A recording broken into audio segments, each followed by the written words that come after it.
ಅಂದರೆ ಲೇಡೀಸ್ಗೆ ಜಾಸ್ತಿ ಇರ್ಬೋದು ಬಿಟ್ವೀನ್ 45 ಆ್ಯಂಡ್ 50. ಜೆಂಟ್ಸ್ಗೆ 60 ವರ್ಷ ನಂತರ ವೆರಿ ಕಾಮನ್ ಇರ್ತದೆ ಇದು. ಇದು ಬಂದಾಗ ಕೆಲವ್ರಿಗೆ ಸ್ವಲ್ಪ ಸ್ಟೆಪ್ಸ್ ಹತ್ತಲಿಕ್ಕೆ ಇಳಿಲಿಕ್ಕೆ ಕಷ್ಟ ಆಗ್ಬೋದು, ಕೆಳಗಡೆ ಕೂತ್ಕೊಳ್ಳಿಕ್ಕೆ ಕಷ್ಟ ಆಗ್ಬೋದು, ಇಂಡಿಯನ್ ವಾಶ್ರೂಮ್ಸ್ ಅಲ್ಲಿ ಕೂತ್ಕೊಳ್ಳಿಕ್ಕೆ ಕಷ್ಟ ಆಗ್ಬೋದು. 99% ನಮಗೆಲ್ಲ ಪೇಷಂಟ್ಸ್ ಬಂದಾಗ ಅವರು ಮಂಡಿಗೆ ಎಲ್ಲ ಎಣ್ಣೆ ಹಚ್ಚಿ ತುಂಬ ತಿಕ್ಸಿ ಎಲ್ಲ ಇದು ಮಾಡಿ ಇರ್ತಾರೆ. ಈಚೀಚೆಗೆ ಎಲ್ಲ ಪೇಷಂಟ್ಸ್ ಬಂದು ಅದಕ್ಕೆ ಹೇಳ್ತಾರೆ, ನಮಗೆ ರೋಬೋಟಿಕ್ ಕೊಡಿ ಡಾಕ್ಟ್ರೆ, ನಮ್ಮ ಪೇಷಂಟ್ಸ್ಗೆ ರಿಲೇಟಿವ್ಸ್ಗೆ ಮಾಡಿದ್ರಿ, ನೇಬರ್ಸ್ಗೆ ಮಾಡಿದ್ರಿ.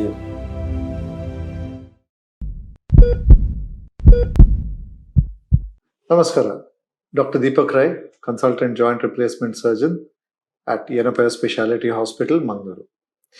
ಇವತ್ತು ನಾನು ಎಲ್ಲರಿಗೆ ನೀ ರಿಪ್ಲೇಸ್ಮೆಂಟ್ ಬಗ್ಗೆ ಸ್ವಲ್ಪ ಮಾಹಿತಿ ಕೊಡ್ತಾ ಇದ್ದೀನಿ. ಇದು ಮಂಡಿ ನೋವು ಅಂದರೆ ವೆರಿ ಕಾಮನ್. ಈಚೀಚೆಗೆ ಎಲ್ಲರಿಗೆ ತುಂಬ ಜಾಸ್ತಿ ಮಂಡಿ ನೋವು ಇರ್ತದೆ. ಇದು ಕೆಲವು ಕಾರಣದಿಂದ ಬರ್ಬೋದು. ಜಾಯಿಂಟ್ ಪೇಯ್ನ್ ಇಲ್ಲಾಂದ್ರೆ ಮಂಡಿ ನೋವು ಸಾಮಾನ್ಯವಾಗಿ ಏಜ್ ರಿಲೇಟೆಡ್, ಅಂದ್ರೆ ವಯಸ್ಸಾಗ್ತಾ ಬರುವಾಗ ಎಲ್ಲರಿಗೆ ಬರ್ತದೆ. ಅದು ಕಾಮನ್ಲಿ ಕೆಲವು ಏಜ್ ಗ್ರೂಪ್ ಅಲ್ಲಿ ಜಾಸ್ತಿ ಇರ್ತದೆ. ಅಂದ್ರೆ ಲೇಡೀಸ್ಗೆ ಜಾಸ್ತಿ ಇರ್ಬೋದು ಬಿಟ್ವೀನ್ 45 ಆ್ಯಂಡ್ 50. ಆರ್ ಜೆಂಟ್ಸ್ಗೆ ಒಂದು 60 ವರ್ಷ ನಂತರ ವೆರಿ ಕಾಮನ್ ಇರ್ತದೆ ಇದು. ಈ ಮಂಡಿ ನೋವು ಸಾಮಾನ್ಯವಾಗಿ ಎಲ್ಲರಿಗೆ ಬರ್ತದೆ. ಬಟ್ ಮಂಡಿ ನೋವು ಬಂದಾಗ ಇಮಿಡಿಯೇಟ್ಲಿ ಆಪರೇಷನ್ ಮಾಡ್ಬೇಕಂತ ಏನಿಲ್ಲ. ಇದರಲ್ಲಿ ತುಂಬಾ ಕಾರಣ ಇರ್ತದೆ. ಹೆಚ್ಚಾಗಿ ಮಂಡಿ ನೋವು ಏಜ್ ರಿಲೇಷನ್ ಇಂದ ಬರ್ಬೋದು, ಇಲ್ಲಾಂದ್ರೆ ಅಂಡರ್ಲೈನ್ ಬೇರೆ ಕಾರಣ ಇರ್ಬೋದು. ವಾತದ ಸೀಕ್ ಇರ್ಬೋದು, ಇಲ್ಲಾಂದ್ರೆ ಹಳೆ ಟ್ರಾಮಾಸ್ ಇರ್ಬೋದು, ಇಲ್ಲಾಂದ್ರೆ ಮಿನಿಸ್ಕಲ್ ಡ್ಯಾಮೇಜ್ ಆಗಿ ಇರ್ಬೋದು. ಎಲ್ಲಕ್ಕಿಂತ ಇದು ಮಂಡಿ ನೋವು ಸ್ಟಾರ್ಟ್ ಆಗೇ ಆಗಿರ್ತದೆ.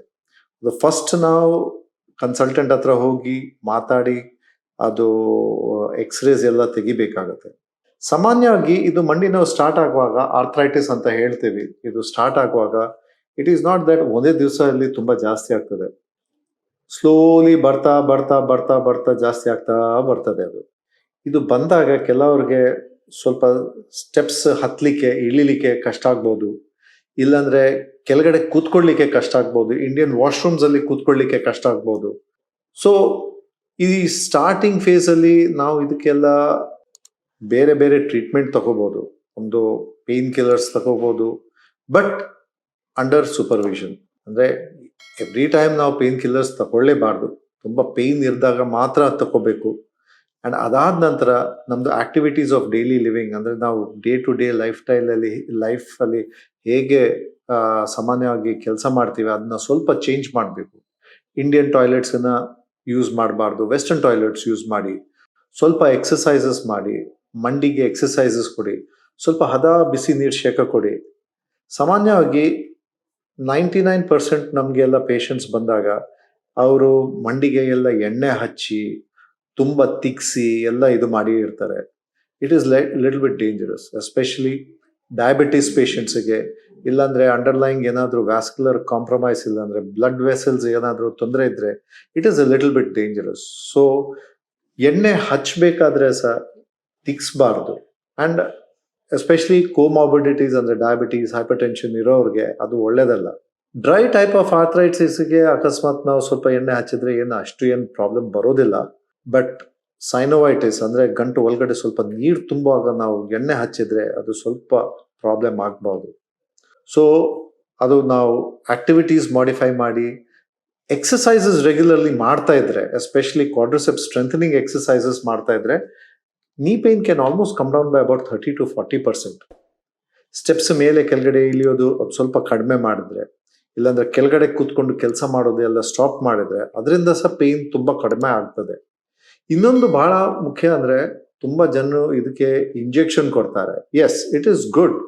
ಇಂಜೆಕ್ಷನ್ ಅಲ್ಲಿ ವೇರಿಯಸ್ ಟೈಪ್ಸ್ ಆಫ್ ಇಂಜೆಕ್ಷನ್ಸ್ ಇರ್ತದೆ, ಬಟ್ ಅದು ಸಹ ಲಾಸ್ಟ್ ಸ್ಟೇಜ್ ಅಲ್ಲಿ ಮಾತ್ರ ತಗೊಳ್ಳೋದು.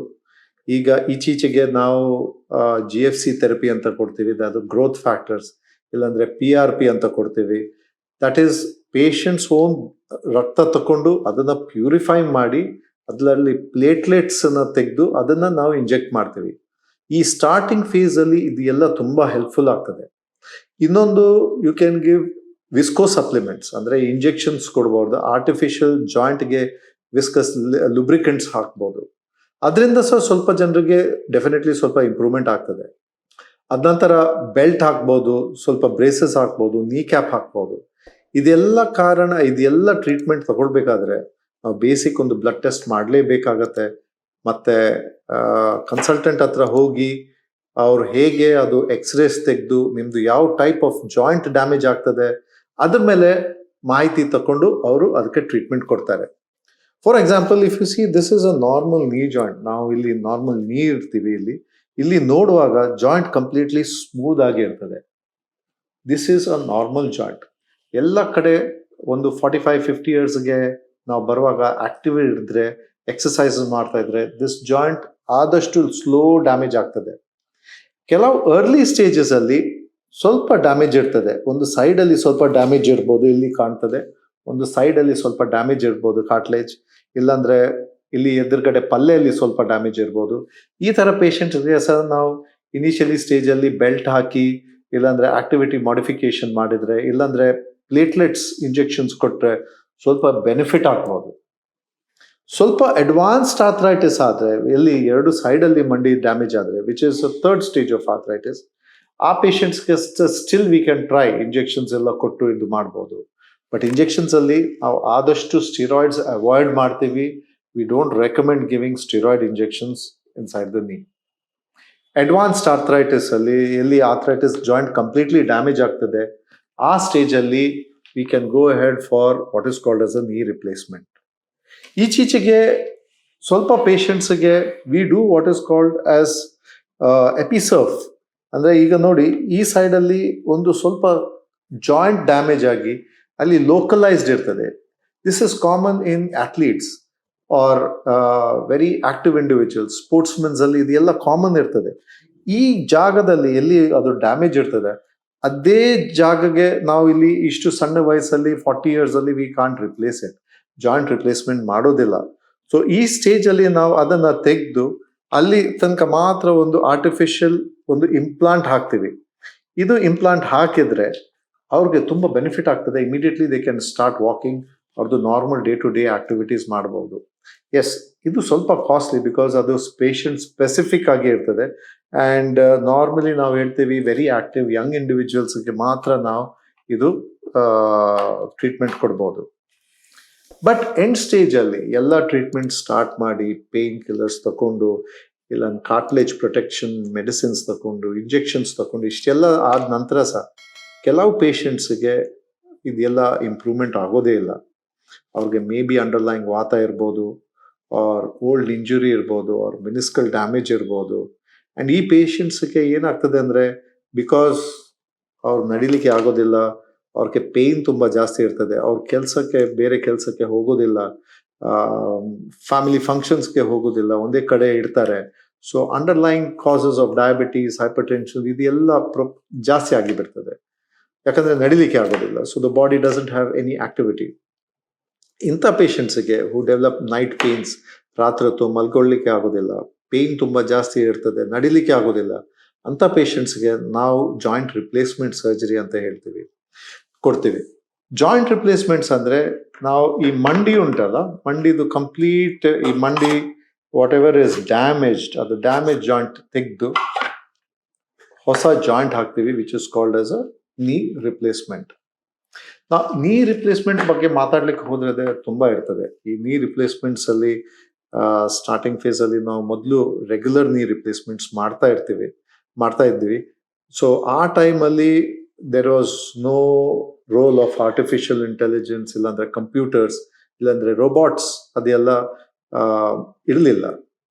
ಈಚೀಚೆಗೆ ಲಾಸ್ಟ್ 5 ಇಯರ್ಸ್ ಅಲ್ಲಿ ನೀ ರಿಪ್ಲೇಸ್ಮೆಂಟ್ಸ್ ಅಲ್ಲಿ ತುಂಬಾ ಡೆವಲಪ್ಮೆಂಟ್ ಆಗಿದೆ. ಇದು first we use to do what is called as navigation or computer surgeries ಅಲ್ಲಿ. ಆ ಕಂಪ್ಯೂಟರ್ ಸರ್ಜರೀಸ್ ಹ್ಯೂಜ್ ಸಕ್ಸಸ್, ತುಂಬಾ ಜನರಿಗೆ ತುಂಬಾ ಇಂಪ್ರೂವ್ಮೆಂಟ್ ಆಗಿತ್ತು. ಬಟ್ ಈಚೆಗೆ ನಾವು ಲಾಸ್ಟ್ 1.5 ಇಯರ್ಸ್ ಅಲ್ಲಿ ನಾವು ಮಂಗಳೂರಲ್ಲಿ we are doing robotic knee replacement. ಈ robotic knee replacement is very different. ಅದು ಈಚ್ ಪೇಷಂಟ್ ವಾಕಿಂಗ್ ಸ್ಟೈಲ್ ಎಲ್ಲ ಡಿಫ್ರೆಂಟ್ ಇರ್ತದೆ, ಅವ್ರದ್ದು ಜಾಯಿಂಟ್ ಸೈಜಸ್ ಡಿಫ್ರೆಂಟ್ ಇರ್ತದೆ. ಅಂಡ್ ಅದೇ ರೀತಿ ನಾವು knee replacement or artificial intelligence use ಮಾಡಿ, CT ಸ್ಕ್ಯಾನ್ಸ್ ಮಾಡಿ, ಈ ಪೇಷಂಟ್ಸ್ ಎಕ್ಸಾಕ್ಟ್ ನೀ ಮಾಡೆಲ್ ತೆಗಿತೀವಿ ಆ್ಯಂಡ್ ಆಪ್ರೇಷನ್ಗಿಂತ ಮುಂಚೆನೆ ನಮಗೆ ಗೊತ್ತಿರ್ತದೆ ಯಾವ ಸೈಜ್ ಇರ್ತದೆ, ಅದು ಹೇಗೆ ಫಿಟ್ ಆಗ್ತದೆ, ಎಷ್ಟು ಬ್ಯಾಲೆನ್ಸಿಂಗ್ ಮಾಡ್ತದೆ, ಅದೆಲ್ಲ ಮಾಡಿಕೊಡ್ತೀವಿ. ಇನ್ನೊಂದು ಮುಖ್ಯ ಏನಂದ್ರೆ ನಮ್ದು ಏನಪಯದಲ್ಲಿ ನಾವು ಸರ್ಜರಿ ಮಾಡುವಾಗ ನಾವು ಮಸಲ್ಸ್ ಕಟ್ ಮಾಡೋದಿಲ್ಲ. So recovery is very fast. Same day ಬೆಳಿಗ್ಗೆ ಮಾಡಿದ್ರೆ ಸಂಜೆ ಹೊತ್ತು most of them they walk on the same day ನಡೀತಾರೆ. 3-4 ದಿವಸದಲ್ಲಿ ಅವರು ಮನೆಗೆ ಹೋಗ್ತಾರೆ. ಆ್ಯಂಡ್ 90% ಆಫ್ ದ ಪೇಷಂಟ್ಸ್ಗೆ ಬೇರೆ ಎಂಥ ಪ್ರಾಬ್ಲಮ್ ಬರೋದಿಲ್ಲ, ಅವ್ರಿಗೆ ಬ್ಲಡ್ ಸಹ ಕೊಡಲಿಕ್ಕೆ ಅಗತ್ಯ ಇಲ್ಲ. ಇನ್ನೊಂದು ರೊಬಾಟಿಕ್ ನೀ replacement is definitely a game changer. Robot ಅಲ್ಲಿ ನಾವು ಸಿ ಟಿ ಸ್ಕ್ಯಾನ್ ಮಾಡಿ ಆ ಪೇಷಂಟ್ ಬಗ್ಗೆ ನೀ ಎಷ್ಟು ಡ್ಯಾಮೇಜ್ ಆಗಿದೆ, ಎಲ್ಲಿ ಡ್ಯಾಮೇಜ್ ಆಗಿದೆ, ಅದು ಸೈಜ್ ಎಲ್ಲ ಫಸ್ಟಿಗೆ ನಮಗೆ ಮಾಹಿತಿ ಸಿಗ್ತದೆ. ಸರ್ಜರಿ ಮಾಡುವಾಗ ಅದು ರೋಬೋಟ್ಗೆ ಎಲ್ಲ ಇನ್ಫಾರ್ಮೇಶನ್ ಕಳಿಸಿ ಅದು ರೋಬೋಟ್ ಅದನ್ನ ಇನ್ಪುಟ್ಸ್ ತಕೊಂಡು ಮತ್ತೆ the robot does the cutting. ಈ cutting is totally artificial intelligence and robot ಅಲ್ಲಿ ಮಾಡ್ತೀವಿ. So accuracy is perfect, almost 99.99% accuracy ಅಂತ ಹೇಳ್ಬೋದು. And it's very safe also, ತುಂಬ ಸೇಫ್ ಇರ್ತದೆ. And one thing which is very important ಅಂದರೆ ಈ ಸ್ಟೇಜಲ್ಲಿ ನಾವು ನೋಡುವಾಗ ಈ ನಾವು ರೆಗ್ಯುಲರ್ ಸರ್ಜರೀಸ್ಗಿಂತ ರೊಬಾಟಿಕ್ ಸರ್ಜರೀಸಲ್ಲಿ ಆಲ್ಮೋಸ್ಟ್ 70-80% ಪೇಯ್ನ್ ಕಡಿಮೆ ಇರ್ತದೆ. ಇದು ನಾವೆಲ್ಲ ಹೇಳೋದು, ನಮ್ಮ ಪೇಷಂಟ್ಸೇ ಹೇಳ್ತಾರೆ. ಕೆಲವ್ರಿಗೆ ನಾವು ಆರ್ಡಿನರಿ ನೀ ರಿಪ್ಲೇಸ್ಮೆಂಟ್ ಮಾಡಿರ್ತೀವಿ ಒಂದು ಕಾಲಿಗೆ 10 years ಬ್ಯಾಕ್, ಆ್ಯಂಡ್ ಅವ್ರು ತಿರ್ಗಾ ಬರ್ತಾರೆ, ಇನ್ನೊಂದು ಕಾಲು ಮಂಡಿ ನೋವು ಉಂಟು, ಸೊ ಮಾಡಿ ಡಾಕ್ಟ್ರೆ ಅಂತ ಹೇಳ್ತಾರೆ. ಸೊ ರೋಬೋಟಿಕ್ ಸರ್ಜರಿ ಮಾಡುವಾಗ ಅವರೇ ಹೇಳ್ತಾರೆ ಕಿ ಮೊದಲಕ್ಕಿಂತ ಇವತ್ತಕ್ಕೆ ತುಂಬ ವ್ಯತ್ಯಾಸ ಉಂಟು, ಡೇ ಆ್ಯಂಡ್ ನೈಟ್ ವ್ಯತ್ಯಾಸ ಉಂಟು, ಪೇಯ್ನ್ ತುಂಬ ಕಮ್ಮಿ ಉಂಟು. ಆ್ಯಂಡ್ ಇಂಥ ಪೇಷಂಟ್ಸ್ ಆಲ್ಸೋ ಒಂದು 3 ವಾರದಲ್ಲಿ ಅವ್ರ ಪಾಟಿಗೆ ಅವ್ರ ಕೆಲಸ ಎಲ್ಲ ಮಾಡ್ಬೋದು. And 90% of the patients are doing it, they are driving ಸಹ ಮಾಡ್ತಾರೆ, ಅವ್ರ ಪಾಟಿಗೆ ಕೆಲಸ ಮಾಡ್ತಾರೆ. So that's a big advantage. Robotic surgery is definitely a game changer. So ಎಂಡಲ್ಲಿ ನಾನು ಇದೇ ಹೇಳ್ತೀನಿ, ಯಾವಾಗಲೂ ನಾವು ನೀ ರಿಪ್ಲೇಸ್ಮೆಂಟ್ಸ್ ಇನಿಷಿಯಲಿ ಬಂದ ಪೇಷಂಟ್ಸ್ಗೆ ನಾವು ಕೊಡೋದೇ ಇಲ್ಲ. ಅವ್ರಿಗೆ ಎಲ್ಲ ಟ್ರೈ ಮಾಡ್ತೀವಿ, ಮೆಡಿಸಿನ್ಸ್, ಅವ್ರಿಗೆ ಆಕ್ಟಿವಿಟೀಸ್ ಆಫ್ ಲಿವಿಂಗ್ ಆಲ್ಟ್ರೇಷನ್ಸ್ ಮತ್ತು ಬ್ರೇಸಸ್ ಹಾಕಿ ಎಕ್ಸಸೈಸ್ ಕೊಟ್ಟು ಎಲ್ಲ ಟ್ರೈ ಮಾಡಿದ ನಂತರ if they are gross deformities, ತುಂಬ ಬೆಂಡ್ ಇರ್ತದೆ ಕಾಲು, ನಡಿಲಿಕ್ಕೆ ಆಗೋದಿಲ್ಲ, ಅಂಥ ಪೇಷಂಟ್ಸಿಗೆ ಮಾತ್ರ ನಾವು ನೀ ರಿಪ್ಲೇಸ್ಮೆಂಟ್ಸ್ ಕೊಡ್ತೀವಿ. ಆ್ಯಂಡ್ ರೊಬಾಟಿಕ್ ನೀ ರಿಪ್ಲೇಸ್ಮೆಂಟಲ್ಲಿ definitely it's a game changer. And ತುಂಬ ಜನರಿಗೆ ಬೆನಿಫಿಟ್ ಆಗಿದೆ. ಆ್ಯಂಡ್ ಈಚೀಚೆಗೆ ಎಲ್ಲ ಪೇಷಂಟ್ಸ್ ಬಂದು ಅದೇ ಕೇಳ್ತಾರೆ, ನಮಗೆ ರೊಬಾಟಿಕ್ ಕೊಡಿ ಡಾಕ್ಟ್ರೆ, ನಮ್ಮ ಪೇಷಂಟ್ಸ್ಗೆ ರಿಲೇಟಿವ್ಸ್ಗೆ ಮಾಡಿದ್ರಿ, ನೇಬರ್ಸ್ಗೆ ಮಾಡಿದ್ರಿ. So that's how it's going to be. Thank you.